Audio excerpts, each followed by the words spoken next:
Making headlines today, we're now joined by former Australian diplomat Ian Kemish. Ian, always great to have you on Weekend Breakfast. Great to be with you. Good morning, you two. Now, it's a happy 250th America Independence Day, I suppose. And this story about these two different speeches that the Sydney Morning Herald has looked into, one from the Mayor Mamdani from New York, and then, of course, the President as well. Talk to us about the difference between these two speeches. Gosh, the disparity couldn't be larger, could it? And this article makes a really good job of making a great comparison between these two conflicting visions.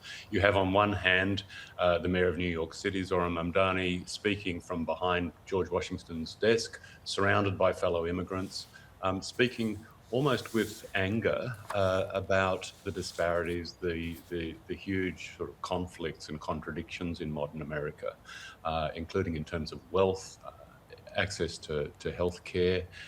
There is a strong tinge of optimism in it. There is a real message that ultimately, in his view, in his historical view, the forces of progress inevitably overcome the forces of darkness. So he's projecting with optimism, but with some great sense that there are some fundamental things wrong with America today. And then you have the President of the United States standing in front of Mount Rushmore. He clearly would like to see his own face on that edifice, speaking again about American exceptionalism, the near perfection, the blessedness of the United States, the centrality of its place in the world, and its ultimate miraculous success. Now, there are all sorts of differences here, you know, clearly in terms of the vision for America, clearly in terms of the pending electoral contest that's coming with the midterms. You know, we see two quite polarized Americas approaching that important political signpost. But there are other differences to reflect on here, including global differences, international views about America and its centrality today. We've seen a lot of polling here in Australia and elsewhere that suggests something quite different in terms of our view about America.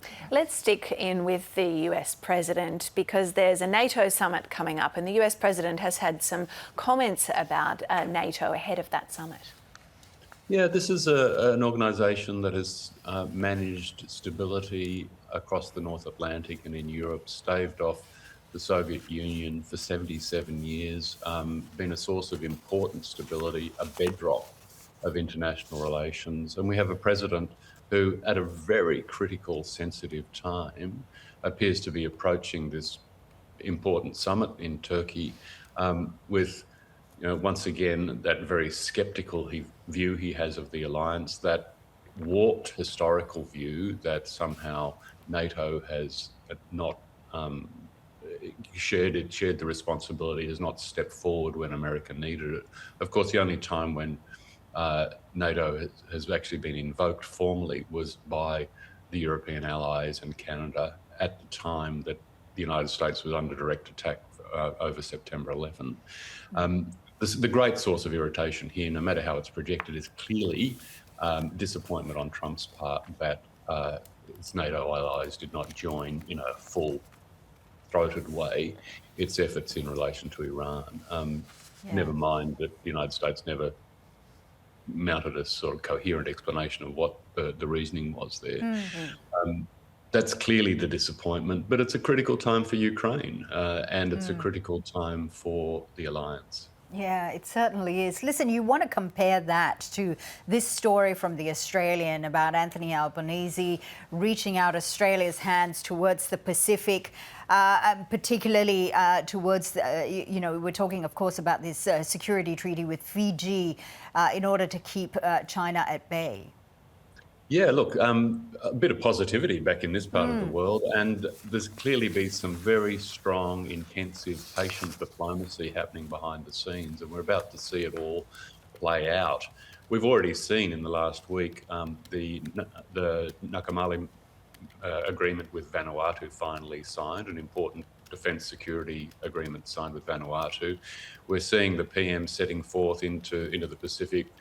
He'll sign what is understood to be a pretty substantial agreement with Fiji's Rambuka first. He'll move on to Solomon Islands and have security talks and other talks, I imagine, with the new Prime Minister of Solomon Islands. He'll then be back here in Australia for the State of Origin, where he's hosting, the leaders of Tonga, Samoa, and PNG.